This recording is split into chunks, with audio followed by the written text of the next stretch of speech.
Talking the business fans, how are we doing? It's KC and Dave talking the business. We're bringing you the YouTube show, and we continue to bring you the best talent. Did I say the best talent? How about one of the legends of the Kentucky, Indiana area? We're bringing you the bronze god himself, Lennox Norris. Lennox, thank you for stopping by, man. Looking forward to this. How you feeling tonight? Man, I'm feeling good, especially since I got this Coors Light here. Mr. Sylvia, we appreciate it. Alrighty, so let's get down to business. This is going to be a great fans. We're going to give you two parts to this show. The first part, we're kind of going to go over why you're a legend, and the second part, we got something else kind of special planned. But it's kind of tradition now. We've gone through this for a while now. We always ask about that moment, and what I mean by that moment is that moment where you decided that pro wrestling was going to be your life. It's usually that match, or it's something that's happened in your life where you go, okay, I get it. This is what I want to do. So for the Bronze God, what is that moment for you? Well, it wasn't in a match. It was way before I even wrestled in a match or even trained. It was actually when I was in college, when I went to University of Arkansas at Pine Bluff, which is a HBCU, which is a historically black college university. Okay. And I went with my father to Tunica, Mississippi to see a Power Pro Wrestling show, which was kind of a split off of the Memphis territory. Okay. And the main event was a six-man that had Dundee, Lawler, and Brian Christopher. Oh, wow. Mabel, and I forgot who his teammates were, but when I went to that show, before the main event, intermission, I went and talked to a guy named Randy Hales about training to be a wrestler. I was like, you know what, because before, when I was a kid, I wanted to be a wrestler bad. I was like, I wrote it on the chalkboard in first grade, I want to be a professional wrestler. Awesome. But after I lost my mom and almost lost my father when I was 11 and a half, I kind of changed my mind about it, like, I don't want to do it. And then as I got older, I wasn't going to be six foot tall, and I was 215 pounds, but still thought I was too small to be a wrestler. Okay. And then, I saw the show, and during intermission, I was like, you know what, I think I'm going to try it. And this was back in 1998. I was thinking, you know what, I'm going to go for it.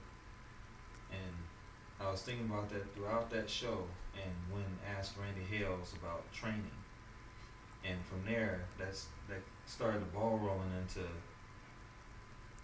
seeking out wrestling schools. I was on the internet, which was in its infancy at the time. I was, seeking out wrestling schools, and I was looking all across the country. I looked at some of the ones, and there was an NWA territory in Virginia I was looking at, where Stevie Richards was at. Awesome. And then I was looking at there was several others. I couldn't find the Memphis one, but I had Randy Hales' phone number, and I kept calling him. He never answered. But I kept calling anyway. But There's nothing wrong with that. But I went to a site where it was a small little site in Columbus, Ohio, and I was gonna head there for the summer anyway. Okay. So I figured, well, while I'm there, I could check out the school at least and see if I want to try out there. Okay. And it's what Jim Cornette would call one of those fast food wrestling schools. It was good enough to get my foot in the door.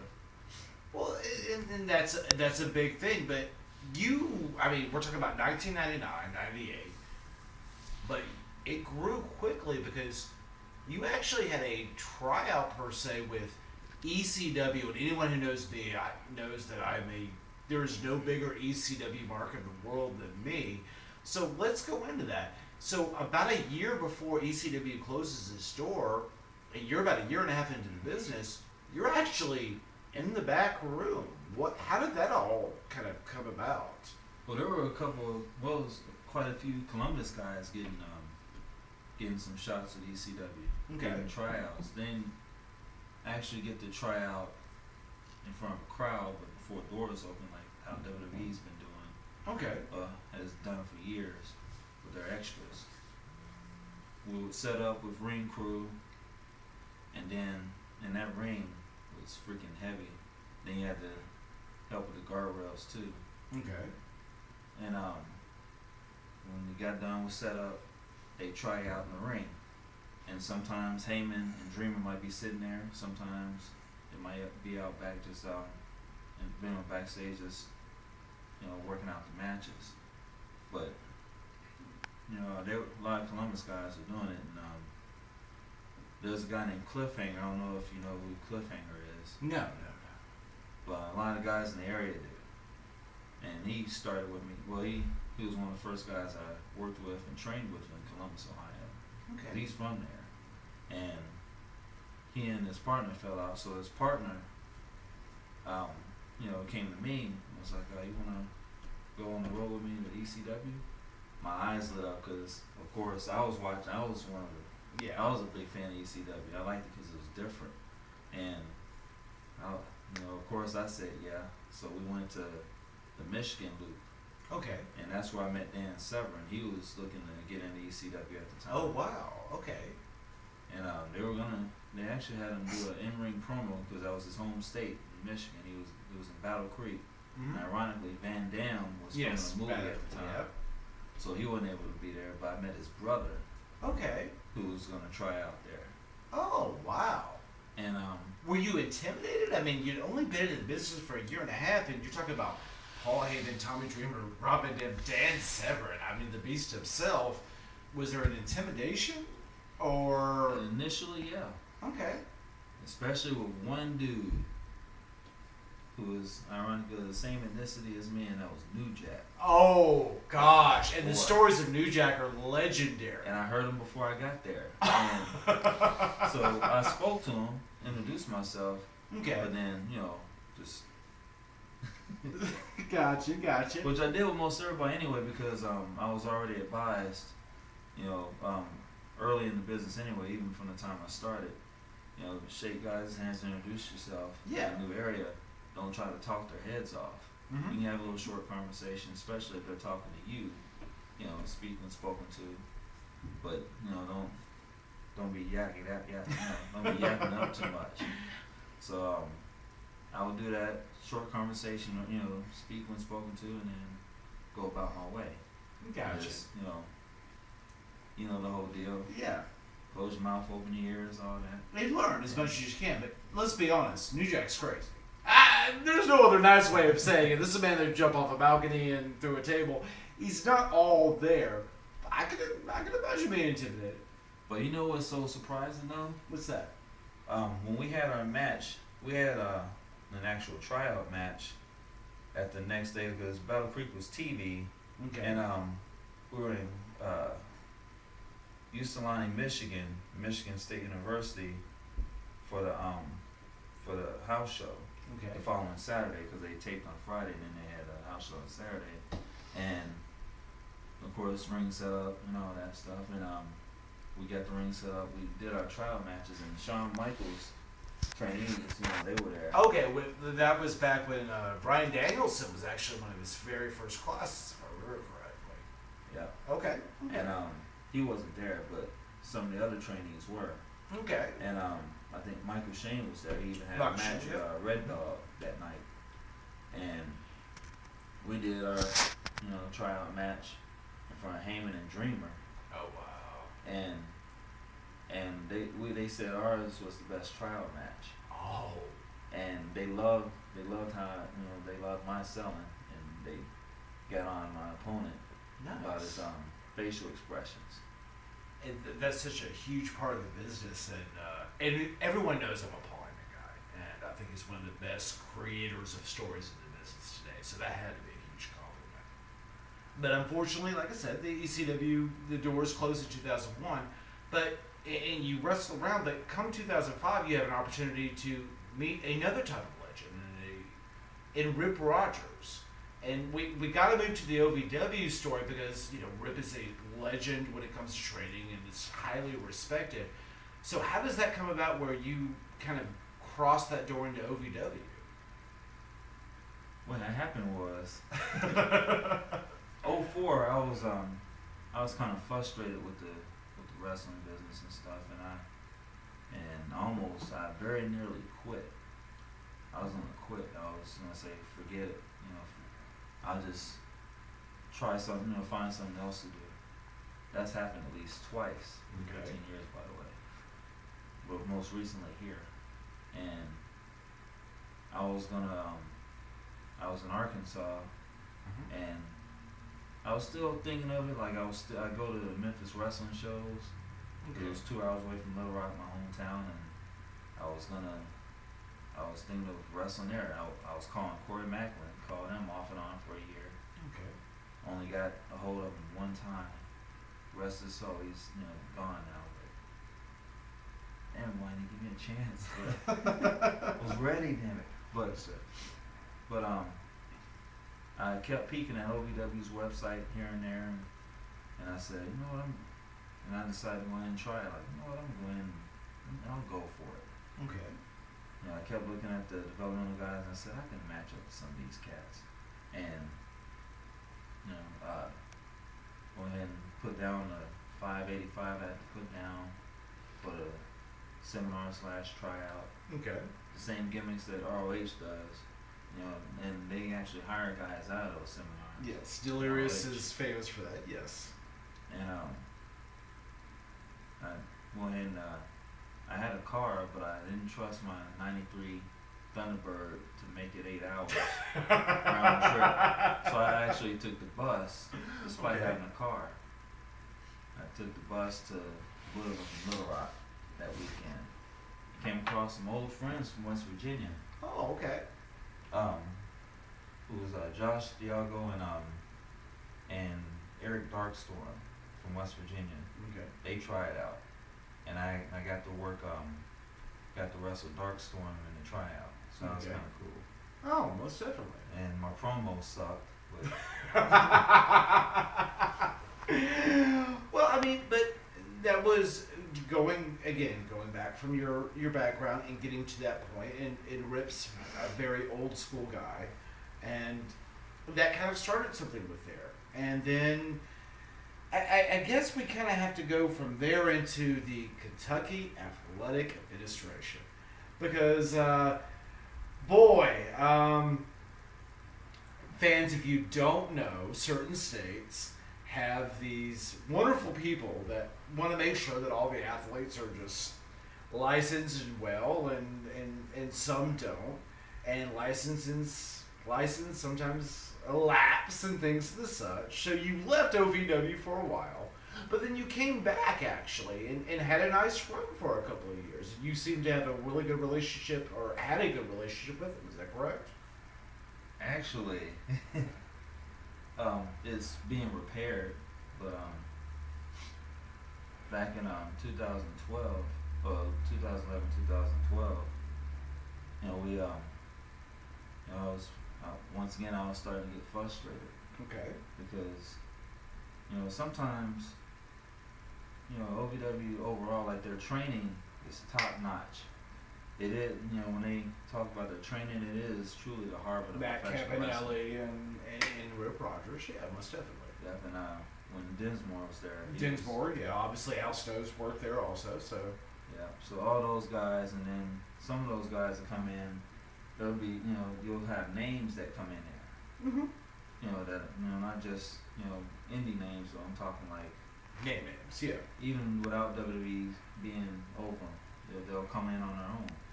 But, and I hate to interrupt you, but I gotta give a shout out to my boy Sheldon Benjamin, who's always been a big supporter of the program there, and Sheldon's a good guy. So please go ahead. Well, yeah, but sometimes the promotion, it seemed like they seem very locked into doing the same thing with the same, and with certain people, they seem to keep certain people just the same way. Gotcha. And even if you're the champion, that can get kind of boring. It's like, gosh, gotta do something different. Most definitely. And with my push or lack thereof, it just seemed like it was the same stuff. Got you. You know, But you've had some other opportunities. Obviously, from my understanding, you've been backstage with ROH. But let's talk about Japan, because a lot of guys in the U.S. don't get that opportunity to go out and to try it out. And you not only got booked, but you got booked for 01, which is an unbelievable promotion. So how does that happen where you go from here to Japan? Well, you when you know somebody. Actually, here's the situation. I was helping with Crazy Mary Dobson. I was helping, Pondo. I was helping Madman Pondo. Okay. With training her and stuff and helping her learn her craft. And I spent the night with him before going to Resistance Pro in Chicago, and we were all conversing, and they came across, Pondo came across an old friend in Japan, Nakamura, who is the owner of 01 now. Mm-hmm. And he was, he mentioned my name to him, and, Nakamura was like, well, let me see what his look is. So we shown certain pics, a couple of pics of me, my promo pics, and then also a couple of my matches, showed some of my work, and, I guess he, was pleased with what he saw and said, well, I'd like to bring him in, which originally was going to be in the fall, but it didn't give me enough window of time to get a passport and get things taken care of. So I had to go in December. So that's how I got in. We all conversed with Nakamura, and he saw pics of me, some of my work, which is a common thread in wrestling. If you're talking with someone directly, you don't need a resume. Otherwise, they'll be like, or if they have if they're busy, send a resume and the promo pics in the match. There you go. But if you're talking directly to them, like you can in social media nowadays, most then you can skip the resume, because you can go, well, no matter what you're doing, what you did there, no matter what you did in West Virginia, let's see what you can do here. Okay. I'm interested. I want to bring in. That had to be a different world. I mean, just completely mind-opening, because if you don't understand what's going on in Japan, or even its history, wow, completely different. Even if you do, like, I understood a little bit, but it was still, because it was something like you'd have to see for yourself. Oh, I believe it. And you're working with some amazing talent back then at 01. I got to see quite a few. Like, I got to see Masato Tanaka. Got to converse with him. Wow. I know how amazing. I can believe how perfect his English was. I've heard that where there's certain guys who really speak well when it comes to the English language, and you would never know it. Like, they'll kayfabe it completely, but they can really speak well. And he was the main one. Because of his experience here in America with ECW. Most definitely. A lot of fans, like if you read from Foley's book, they would, and this was true, they actually would learn English so they can speak to the wrestlers. Oh. And I got to see that a lot on the New Year's Eve show we did at a hotel before a New Year's Eve party down there, and there were ladies coming to us. I didn't even wrestle on the card that night, but they came to me because I was part of the crew. Gotcha. And I guess I looked like one of the fighters.